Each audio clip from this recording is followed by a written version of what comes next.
Hello everyone, welcome to speed mathematics. ये हम 33वां set का सॉल्यूशन करने जा रहे हैं, 32वां सेट का सॉल्यूशन करने जा रहे हैं। मैथ्स का 32 सेट है, 31 सेट का पहले हो चुका है। अभी हम लोग देखते हैं अगला सेट। जिनको भी इसमें डाउट है वो जरूर देखेंगे सेट में जाकर। पहला सवाल देखिए, आपको 41 दे रखा है। 41 में आप क्वेश्चन यहाँ पर दो ले लिया गया है। आज ऑफिस के पास समय न होने की वजह से ये क्रॉप करने में जल्दीबाजी कर दी है कुछ लोग। मुझे लगता है कि आप नहीं दिख रहा है, विजुअल नहीं है, तो इसको बढ़िया से देखिएगा।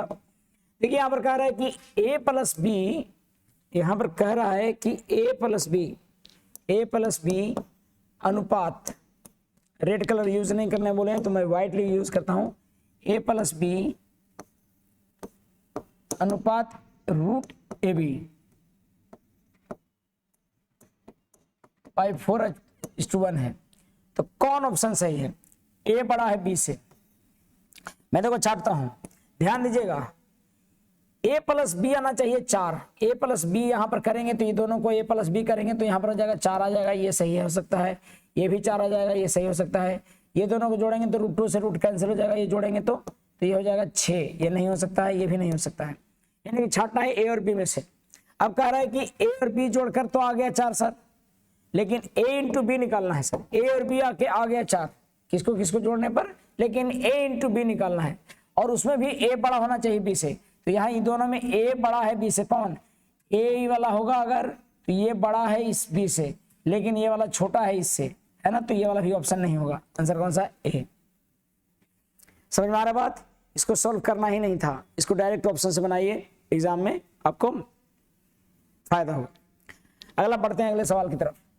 दोनों को जोड़कर a प्लस बी लाना था, तो देखो ऑप्शन में आपको दे रखा है। और रह गई बात की सॉल्यूशन का, तो आप ऑफिस में मिल सकते हैं, या अगर सॉल्यूशन चाहिए तो कमेंट करके जरूर बताएं बच्चे। जिनको भी सॉल्यूशन चाहिए उनको यथाशीघ्र मिलेगा, या फिर ऑफिस में मिलेंगे तो उसमें मिल जाएगा। यहाँ पर सॉल्यूशन देना है तो आपको ये ऑप्शन से ही एग्जाम में बनाना है।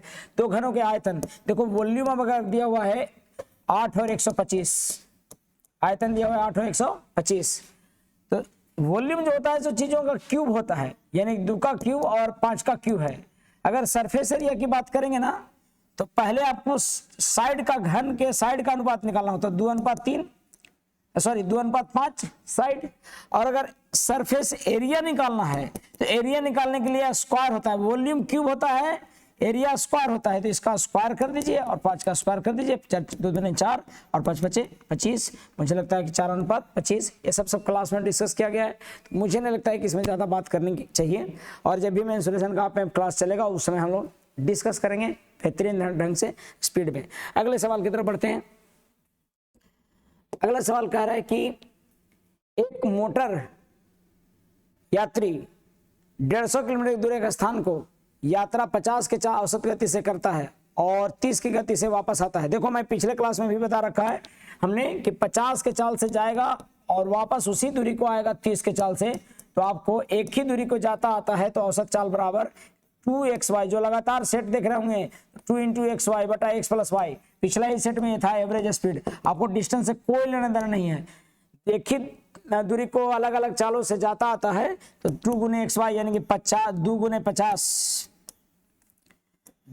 50 और गुने 30 और गुने 30, 50, 30, 80 काट के देखिएगा, ये मिल जाएगा। मुझे लगता है कि 1 0 से 1 0, 2 चौका 8, 4, 50 तिया 150 यानी 25 दूनी 50 और आपको 2 दूनी 4 तो 25 तिया 75/2 यानी 37.5 किलोमीटर प्रति घंटा। आंसर हो जाएगा ए। तो डायरेक्ट फॉर्मूला बनाना है। मुझे लगता है कि अगले सवाल की तरफ बढ़ते हैं। अगला सवाल कह रहा है कि एक कमीज का अंकित मूल्य 270 रुपये और ये 237 रुपये पर उपलब्ध है, तो छूट निकालिए। कमीज का अंकित मूल्य 270, एमपी दे रखा है आपको 270 और छूट देने के बाद मिल गया ये 270 वाला बिक गया 237 में। छूट दे दिए कितना रुपया हमको बिक गया, कितना में एमपी दिया हुआ था, कितना एमपी दिया हुआ था 270, इस पर छूट देने के बाद 237 में बिक गया। तो सोचिए कि 237 में बिका तो कितना छूट दिया है। इतना में उपलब्ध है मतलब इतना में बिकता है 237 रुपये 60 पैसे में। तो बताइए कितना छूट दिया गया है? 40 पैसा। ये बच गया 9 में से 7 गया 2 और ये बच गया आपका 6 में से 3 गया 3, 32 रुपये 40 पैसा छूट है, यानी 32 रुपया 40 पैसा छूट हो रहा है कितना पर, 270 पर। प्रतिशत निकालने के लिए 100% से गुना, तो डिस्काउंट परसेंट ये निकल जाएगा, ये डेसिमल से ये डेसिमल 00 कैंसिल हो गया, जो आएगा 100% में आएगा, यानी कि 270 एक 0 से कट जाता है। आपको मुझे लगता है कि ये काट के देख लेना चाहिए। 27 से कितने बार में, 27 एक बार में लगेगा, और 7 दूनी 14, यानी कि यहाँ पर कट रहा है 12 बार में, बस है ना। तो आपको 12% इसका डिस्काउंट होगा, आपको आंसर हो जाएगा इसमें बी। मुझे लगता है कि बात स्पष्ट है। 45 देख रहा हूं मैं। अगला 45 क्वेश्चन नंबर है। 45 यहाँ पर मिसिंग है, 45 में इसमें से ये आप समझ गए होंगे 12%। जितना डिस्काउंट मिला उसको डिस्काउंट परसेंट निकाल दिए 100% से गुना करके। कितना में डिस्काउंट था, 270 में। मुझे लगता है कि बात स्पष्ट है। मैं अगले सवाल को बताता हूँ।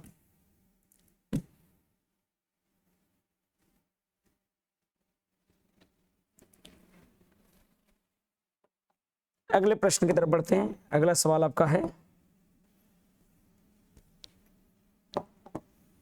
45 नंबर क्वेश्चन।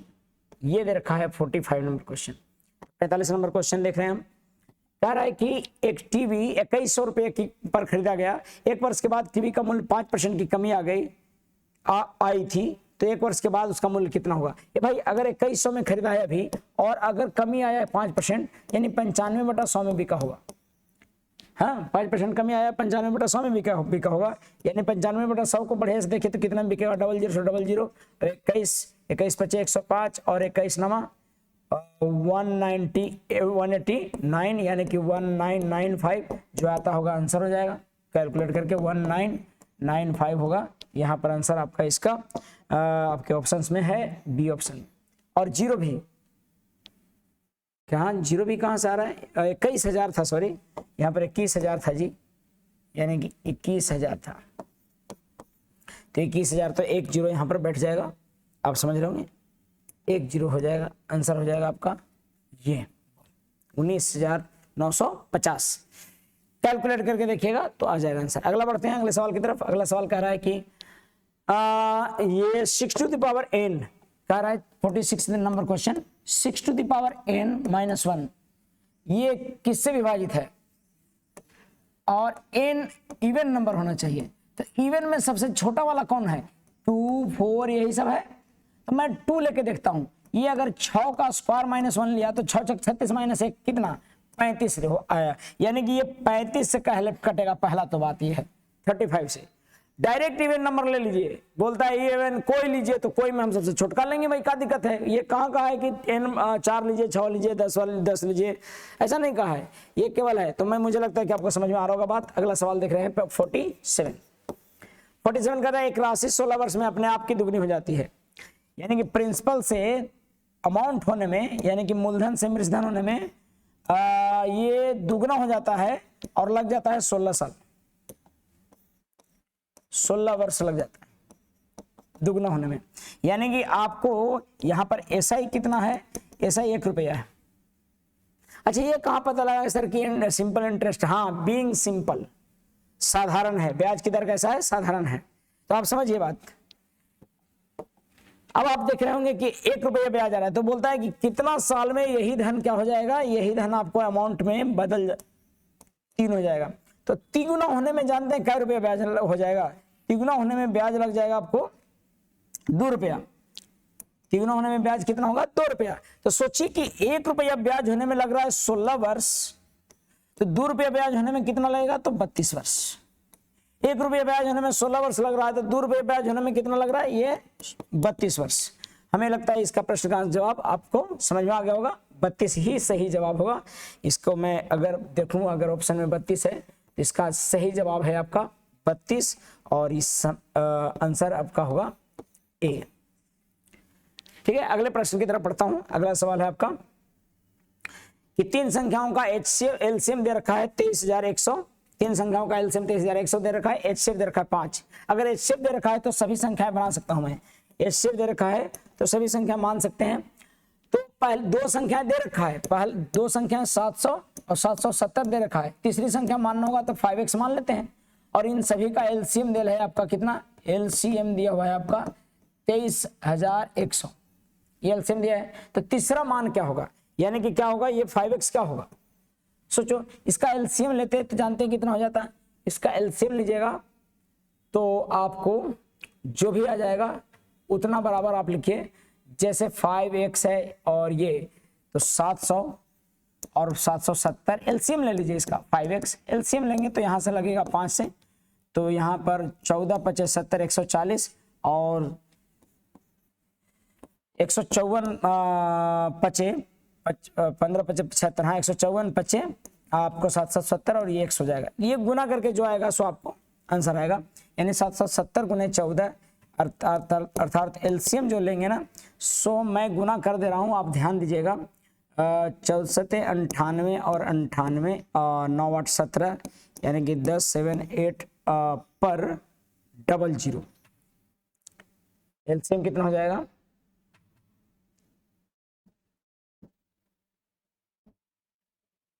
कुछ गड़बड़ हो रहा है क्या, ये गुना करूंगा तो 770 होगा, यही तीनों का गुणनफल होगा ना, वो तो कटेगा नहीं कोई, इससे गुना करूंगा तो क्या होगा, ये पंचों का 20 15, हाँ तो ये 770 आएगा, 770 गुने करेंगे 14 7 जा 98 और 14 7 जा 98 9 8 17 और ये 9 1 10 इतना हो जाएगा, यानी कि एलसीएम हो जाएगा 10 7 8 00 x बराबर 23 1 00 00 नहीं बल्कि हाँ 00 नहीं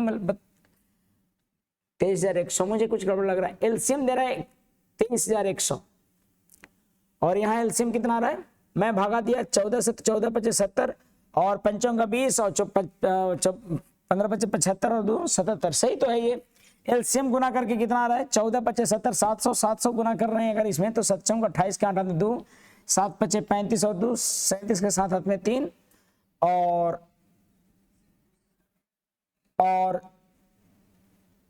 7 और 2 9, ये गड़बड़ हो रहा था, 14 25 70 700 लग रहा है और यहां पर जब मैं भागा दे रहा हूं तो यहां मिल रहा है हमारा कितना 154 से गुना करूंगा, मैंने क्या माना है, मैंने मान लिया कितना, मैंने मान लिया कि भाई एलसीएम मेरा आ रहा है 23,100, मैं यहां पर 700 770 और 5x संख्या मान लिया, चूंकि h से 5 था तो हमको निकालना है आपका एलसीएम, तो एलसीएम निकालने के लिए ही ना हो जाएगा एलसीएम सभी का गुना, यानी 5, आप तो किसी से लगेगा नहीं, काहे कि x है, या अगर इसमें लगाना है तो मुझे x रहेगा तो नहीं लगा पाएंगे, तो 5 गुने 140 गुने 154 और गुने x कर लीजिए, 5 गुने 140 यानी 14 25 70 700 गुने 15 154 गुने x है, इसको गुना करेंगे 7 का 28 और 15 7 25 35 और 3 7 का 28 2 हो गया और 7 25 35 2 37 के साथ हाथ में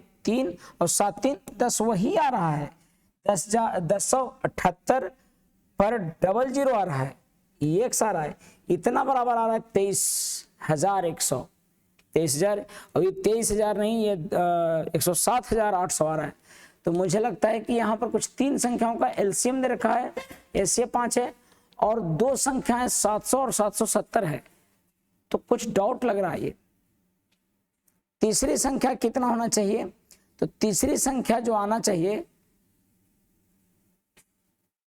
और 3 गड़बड़ हो जा रहा है ये, क्योंकि एलसीएम ही ज्यादा आ जा रहा है, यहाँ पर एलसीएम आ रहा है 83,000 और ये एलसीएम आ जा रहा है 700 770 का एलसीएम आ जा रहा है मेरा 1,07,800 आ जा रहा है, तो कुछ डाउट है इस क्वेश्चन में, एक बार क्वेश्चन देख लीजिएगा, का एलसीएम आपको 10,007 ये इतना आना चाहिए और आंसर ये, मुझे लगता है कुछ डाउट है कुछ डाउट है इसमें, आपको एलसीएम आपका 7700 एलसीएम नहीं आना चाहिए, 7700 एलसीएम आएगा तो मुश्किल हो जाएगा, क्योंकि ये 14 और 154 है, इसको आप किसी से नहीं लगा सकते है ना, अगर 5x है तो x का वैल्यू तो हमें नहीं पता है ना, 7700 अगर करेंगे इसका एलसीएम, अगर इसका एलसीएम लेंगे, मैं 7700 लिया तो 7700 x लिया तो ये 5 से कट जा रहा है, तो मैं यहाँ लगा रहा हूं तो किससे लगाऊंगा, 5 से तो लगाया तो 5 से तो इतनी बार में कट रहा है, 7700 कैलकुलेट करके नहीं आ रहा है, हालांकि 7700 इससे कट जाएगा, 700 से भी कट रहा है और 770 से भी कट रहा है। अरे भाई एक काम, एक मिनट, हम देखिएगा अगर एलसीएम निकाल रहे हैं तब तो बड़ा मुश्किल हो रहा है। 140 है, 154 है और x है। मुझे लगता है कि 5 से लगाएंगे तो केवल इतना ही आएगा। इसको और किसी से भी काट सकते हैं क्योंकि x तो कटेगा ही कटेगा, लेकिन ये परेशानी हो रहा है कि इससे और कैसे काटा जाए। ये डायरेक्ट आपको रीजनिंग लगाना पड़ेगा कि 700 और 770 और 5x किससे कटेगा, इसका एलसीएम क्या होगा। तो 5x को छोड़ देते हैं हम, केवल हम निकालते हैं इन दोनों का। अभी ये कटता तो किससे कटता, पहले इन दोनों से कटने वाला नंबर ढूंढ लेते हैं, क्योंकि 5 से तो कटेगा ही सब। ये 5 से काटेंगे नहीं, यहां पर कटेगा 7 से, तो 7 दूनी 14 और 22, और यहां पर कटेगा 2 से, तो 10 दूनी 20, 11 दूनी 22, तो 5 दूनी 10, 11 7 77, यानी कि इन्हीं दोनों का आ गया 770 एलसीएम, जो संख्या जानते थे उसका। अब हमको ये सोचना है कि 770 और 5x का एलसीएम कितना होगा। 770 और 5x का एलसीएम हो सकता है 770 और 5x का एलसीएम जो आएगा वो आ जाएगा आपको 5, यानी कि 7700, यहाँ 7700 और 5x का एलसीएम होगा 7700। मुझे लगता है कि यहाँ पर ऐसे निकालना होगा, क्योंकि पूरा का अगर लेंगे तब तो बाबू जो एलसीएम निकाल रहे थे वो निकलेगा, यानी कि इसका एलसीएम हो जाएगा कितना 7700x, और 7700x जो है सो आपका एलसीएम कितने के बराबर है 23100 के बराबर। तो मुझे लगता है कि x बराबर हो जाएगा आपको 3, x बराबर 3 हो जाएगा। अभी भी ये टफ का सवाल है, ये x बराबर 3 हो तो अगली संख्या जो निकालना है सो 5 ही 15 हो जाएगा। 15 वाला ऑप्शन में सभी है, अगर 15 वाला सभी ऑप्शन में है इसका मतलब है कि सभी ऑप्शन तो नहीं होंगे, लेकिन 15 से कटने वाला ढूंढना होगा। 15 5 75, 15 5 75 कट रहा है, 15 6 90 15 कट रहा है, 15 से 11 बार में 15 से ये भी कट जा रहा है, 15 से भी कट जा रहा है, 15 से भी कट जा रहा है, लास्ट में देखिए 15 से 885 कटेगा क्या, इसमें 25 से कट रहा है कि 5 से 3 से कट रहा है कि 8 2 10 10 5 15, 3 से भी कट रहा हो 5 से भी कट रहा है, 15 से कट रहा है कि नहीं, 825 कट रहा है, 100 ये 75 भी कट रहा है, 15 6 90 भी कट रहा है, सब कट रहा है, यानी कि ये भी ऑप्शन है, ये भी ऑप्शन है। अब 15 से कट रहा है 15 और 15 से कट रहा है ये 850, 15 से भी कट रहा है 15 75, यानी कि 825 कट रहा है कि नहीं, 15 से कटना ही चाहिए। तो 15 ये भी ऑप्शन है और 15 ये भी है, कट जा रहा है, कौन नहीं है क्या?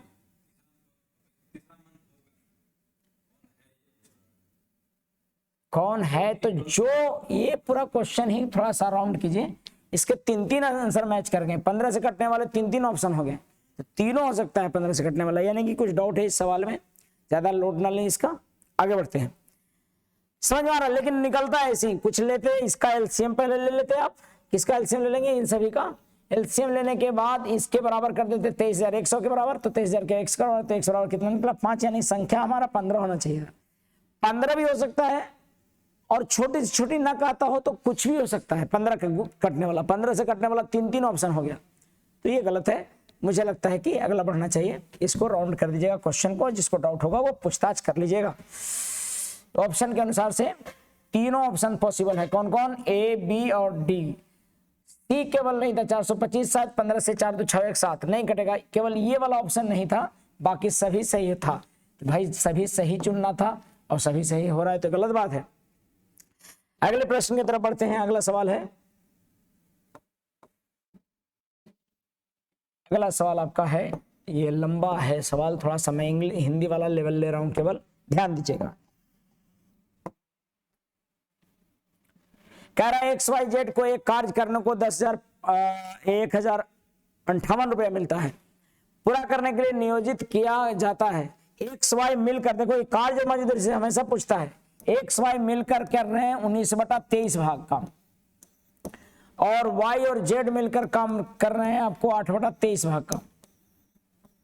X को प्राप्त होने वाला हिस्सा क्या है, यानी कि मैं मानता हूं कि एक, अगर मान लूं कि XYZ मिलकर 23 काम कर रहे हैं, तो X और Y उसमें कितना काम किए होंगे, 19 काम, 19/23 तो 19 काम किए होंगे, और Y और Z कितना काम किए होंगे, 8 काम।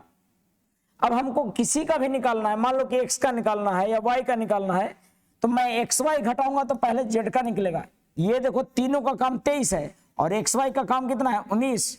तो नहीं लग रहा है क्या कि अगर मैं घटाऊंगा इसको 23 में से 19 तो z का काम निकल जाएगा। 23 में से 19 z का काम कितना बचेगा 4 काम। और yz घटाएंगे 8 घटाएंगे तो यहां पर yz घटाएंगे तो x का कितना काम मिल जाएगा पता है 8 घटाएंगे तो मिलेगा 8 5 13 15 8 23 15 मिल गया। यानी कि 23 काम में से x 15 काम किया है और z 4 काम किया है। और y कितना काम करेगा तो y का निकालना है तो 15 घटा दीजिए भाई साहब इसमें से, तो 4 काम y का भी हो जाएगा। तो 4 4 8 15 8 23 काम हो जा रहा होगा टोटल। यहां पर पूछ रहा है कि x को प्राप्त होने वाला हिस्सा। देखो 23 काम के बदले मिल रहा है टोटल पैसा 10,058 रुपया 23 काम के लिए। तो हमको y का नहीं है बल्कि x का पूछ रहा है, तो x का हिस्सा कितना 15। तो इससे कटेगा क्या 23 का टेबल पता है आपको 92 लगेगा। तो 92 लगेगा तो बचेगा कितना 3 और 138, तो 23 चौका 92 और 23 छक 38 से 46 बार में कटेगा। और 46 गुने 15 करेंगे तो 15 छक्का 90 15 चौका 60 690 इसका आंसर होगा। आप सबों को पता होना चाहिए। तो कार्य और मजदूरी का ये सवाल पैकेज का हुबहू टाइप से है, आपको बनाना चाहिए। हाँ जहां डाउट होता है देखो जैसे अभी इसके पहले वाला सवाल में जहां दिक्कत होता है उसको इग्नोर करके आगे बढ़िए। हाँ उसी के चीजों को सीखना है कि आखिर कैसे हो रहा है। अगले प्रश्न की तरफ बढ़ता हूं। अगला सवाल कह रहा है कि एक संख्या और उसके व्युत्क्रम का योग कितना दे रखा है। एक संख्या और उसके व्युत्क्रम का योग दे रखा है 10/3। मान लेते हैं कि संख्या 3 है तो 1/3 कितना हो गया उसका व्युत्क्रम हो गया। तो 3 + 1/3 का आ रहा है 10 का 10/3। अगर 10/3 आ रहा है 3 3 1 10/3 तो यही आंसर है। डायरेक्ट बाई ऑप्शन जाइए इसमें। बाकी अगर ये हो गया तो बाकी पूछेंगे भी नहीं देखेंगे भी नहीं। अगले प्रश्न की तरफ बढ़ते हैं। अरे ये दोनों का संख्या था उसका उल्टा, यानी कि संख्या 3 है तो उसका उल्टा 1/3 का योग कितना होना चाहिए 10/3। वही देल है संख्या तथा उसके व्युत्क्रम रेसिप्रोकल उसका का योग।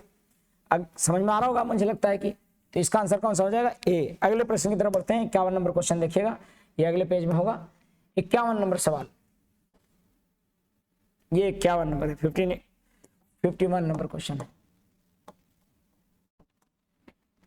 कह रहा है कि एक व्यक्ति ने 2523 को 2 भागों में विभाजित किया और उसमें अपने 2 बेटों ए और बी के नाम से क्रमशः 3 और 5% 3 वर्ष और 5 साल के लिए 5% की दर से चक्रवृद्धि ब्याज की दर से जमा किया। दोनों के समान राशि मिलती है, यानी मृतधन समान मिला। तो देखो बाबू एक काम करो, मान लेते हैं कि ए को मिला ए रुपया और बी को मिला था बी रुपया। ए को मिला ए रुपया, बी को मिला बी रुपया। अगर ए रुपया मिला है बी को बी रुपया मिला है तो CI आप जानते हो कि कैसे बढ़ता है 5% का मतलब होता है बाबू 5% का मतलब होता है 1/20। 1/20 बढ़ने का मतलब कितना बढ़ेगा ये एक साल में 21/20 होगा। यानी कि यहाँ पर 21/20 डालिए। 21 साल के लिए लगाया है पहल का धन, ए को 3 साल के लिए लगाया है तो पावर 3 कीजिए। यहाँ पर 21/20 लगाया है कितने साल के लिए, तो ये लगाया 5 साल के लिए, पावर 5 करेंगे और बी बराबर लिखेंगे और कैलकुलेट करेंगे। मुझे लगता है कि आंसर आएगा ये कटेगा तो A/B जो आपका आया है ना सर वो आपको आएगा 21/20। ये 3 बार में कट जाएगा, इसको 2 बार में यहाँ पे, ठीक है, माइनस होता है पावर। तो यानी कि A/B जो आएगा सो आपको आएगा कैसे 441 20 20 400। देखो बाबू जिनको भी मैथ्स नहीं क्लियर होता है उनको यार एक बार मैथ्स को पढ़ना है, ठीक है। जल्दीबाजी में ठीक है नौकरी ले लोगे आप, लेकिन मुझे लगता है कि अगर एक बार फोकस किया जाए तो आपको और बेहतरीन मौका मिलेगा और बेहतर। हाँ इस बार लेकिन है टारगेट करना है जितना में आपका है क्षमता उसके अनुसार से, लेकिन लगे रहना है उसके बाद भी, छोड़ना नहीं है जब तक कि फाइनल नहीं होता है।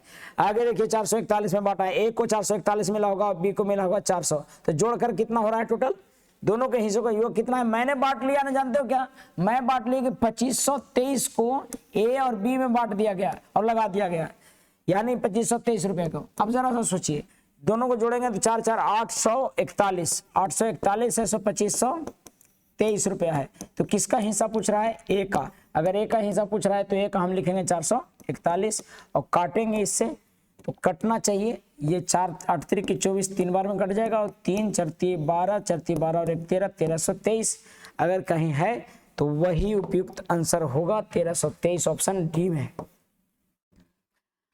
हाँ, और सब बच्चे सेट बनाते वक्त बोल रहे थे कि सर ये गलत है, तो ये वाला क्वेश्चन क्या है, गलत है। आप लोग सब लोग देख लीजिएगा, रूट वाला ये गलत क्वेश्चन है। ठीक है, मैं अगले प्रश्न की तरफ बढ़ता हूं। सेट बनाते ही सब हंगामा कर देते हैं। एक क्वेश्चन इसका गलत था, बाकी सवाल सही हैं, कोई दिक्कत नहीं है, एक आध दो सवाल चलेगा। अगले प्रश्न की तरफ बढ़ते हैं। अगला सवाल, दो संख्याएं एक तीसरी संख्या से क्रमशः 20% और 40% अधिक है। ये भी पैकेज का हुबहू सवाल है। तीसरी संख्या को मान लेते हैं ऐसे में, और पहली और दूसरी संख्या कहता है अगर कि इतना बड़ा और कम है। दो संख्याएं तीसरी संख्या से क्रमशः 20% और 40% अधिक है, यानी कि इससे 20% अधिक इसको कीजिए और इससे 40% अधिक इसको कीजिए। 20% और 40% अधिक है तो इसको 100 माने हैं, तो ये निश्चित तौर पर आपको 140 और ये 120 हो जाएगा। पहली संख्या का प्रतिशत दूसरी संख्या से कम है। पहली संख्या का जो परसेंटेज है वो दूसरी से कितना कम है ये पूछ रहा है। दूसरी से कितना कम है ये पूछ रहा है। पहले तो कम देखिए, कम कितना है, तो कम है 20। 20 कम है किसमें, 140 में। तो प्रतिशत कमी बराबर क्या हो जाएगा, प्रतिशत कमी बराबर हो जाएगा 20 गुने 100। तो 20 सते यानी 100/7%, यानी कि 14.2/7% आंसर। तो ये था सवाल नंबर कौन सा, 53, जो कि सभी लोग जानते होंगे। तीसरी संख्या से कंपेयर करना है। 54 क्वेश्चन नंबर आप देखिएगा। आगे बढ़ता हूं 54 नंबर की तरफ।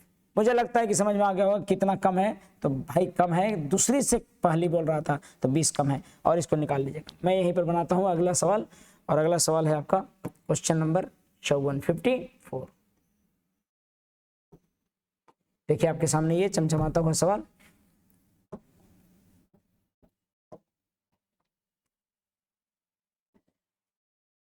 तो अगला सवाल देखता हूं मैं। अगला सवाल कह रहा है, सिंप्लीफिकेशन का क्वेश्चन है। एलिमिनेट करते चलता हूं। 30 और 6 है तो 6 × 30 कर सकता हूं मैं, 5 और गुने 5, 5 यहां पर लिखता हूं, 5 गुने 5 ऑफ 5 माइनस 3 दूनी 6, 12 × 6 72। और ऐसा है तो 5 × 5 = 25, 125 माइनस 72 जो आता होगा। 3 लास्ट में किसके है, 3 लास्ट में आपको एक ही को है ही, 7 × 5 = 12, 53 आ गया आपको आंसर ए। आसान था, मुझे लगता है सभी को नंबर इसमें मिले होंगे और मिलने चाहिए।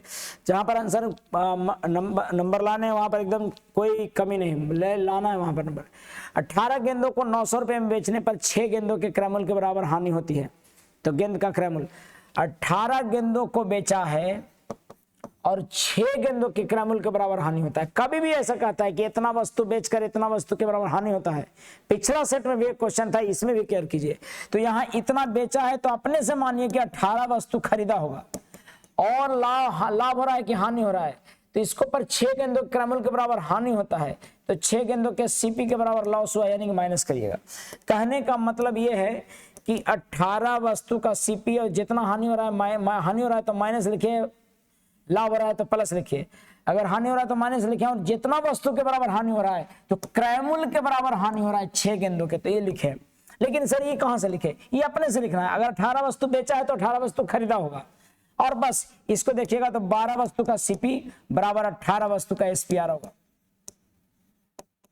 अनुपात निकालिएगा तो 6 दूनी 12 और 6 × 18, 6 दूनी 12 और 6 × 18, यानी कि एसपी 2 रुपया और सीपी आपका 3 रुपया, यानी कि विक्रयमूल्य कितना रुपया, विक्रयमूल्य 2 रुपया और क्रयमूल्य 3 रुपया। अब कह रहा है कि सर ये 18 गेंदों को 900 में क्या किया था, बेचा था। तो प्रति गेंद एसपी प्रति वस्तु, विक्रयमूल्य प्रति वस्तु कितना हो गया, विक्रय मूल्य प्रति वस्तु कितना हो गया,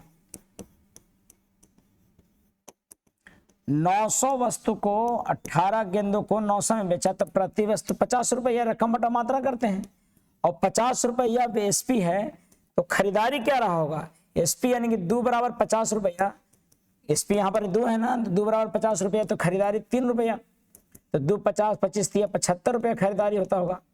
और भी तरीके से आप इसको बना सकते हैं, लेकिन मुझे लगता है कि प्रति वस्तु आपको समझ में आया होगा। एक वस्तु का दाम आपको समझ में आ रहा है कि 50 रुपया है, बेचा है, तो 2 बराबर 50 हो गया, क्योंकि यहाँ पर एसपी 2 आ रहा है, 3 बराबर कितना आसानी से निकल जाए। सवाल यहाँ पर देखिए, क्वेश्चन है टाइम एंड वर्क का। ये मुझे लगता है कि समझ में आ गया। एक बार इसको स्क्रीनशॉट ले लीजिए, या फिर जो भी है मैं अगला सवाल देखता हूं, इसको मिटा रहा हूं मैं, ठीक है।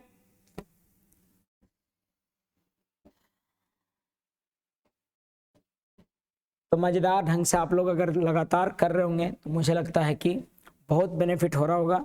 आप महसूस कर पा रहे होंगे इस चीज को कि लगातार इतने सेट आपको करवाए गए हैं, उसमें बहुत सारे फायदे आपको हो रखे होंगे। मैं इंग्लिश वाला ही पढ़कर यहाँ पर देख चुकी, इंग्लिश वाला यहाँ पर पूरा क्वेश्चन है, उसी के अनुसार से सोल्व करता हूँ। कह रहा है कि x can do work in 16 days. In how many days will the work be completed by y if the efficiency of y is 60% more than that of x? y का क्षमता x से 60% अधिक है, तो x से 60% अधिक है यानी कि 100, तो ये 160 क्षमता की बात कर रहे हैं। x से जिससे कहे उसको 100 मान लीजिए, जिसके बारे में बोले उसको उतना बढ़ा के लिख दीजिए। अब यहाँ पर कटता होगा 1 0 से 1 0, 8 दूनी 16 और 5 दूनी 10, यानी कि क्षमता हो गया x का 5 और y का। Efficiency of y is 60% more than x, तो x को माने 100 तो 8, यानी कि y का 8 हो गया। अब यहाँ पर कह रहा है कि x can do a piece of work in 16 days alone, अकेले कर सकता है कितने दिन में? 16 दिन में कर सकता है x, यानी कि x का क्षमता x का क्षमता 5 है, 5 के हिसाब से 16 दिन में कर सकता है। तो y हाँ, तो बोलता है कि क्या कह रहा है, तो in how many days will the work be completed by y, तो y के द्वारा यही काम कितना दिन में? तो y करता है 8 काम के हिसाब से, y के द्वारा x दिन में, तो 8 दूनी 16, तो 5 दूनी 10 दिन में y के द्वारा के दिन में करता होगा, तो यहाँ पर निकाल देंगे y के बराबर कितना? 10 दिन। तो इस प्रश्न का सही आंसर होगा 10 दिन। आप लोग सब समझ रहे होंगे, इस प्रश्न का सही जवाब होगा 10 दिन। अब मैं सवाल देख रहा हूं DI का, एक ग्राफ आपके सामने नजर आ रहा होगा चमचमाता हुआ, इसको मैं पहले और इधर लाता हूं।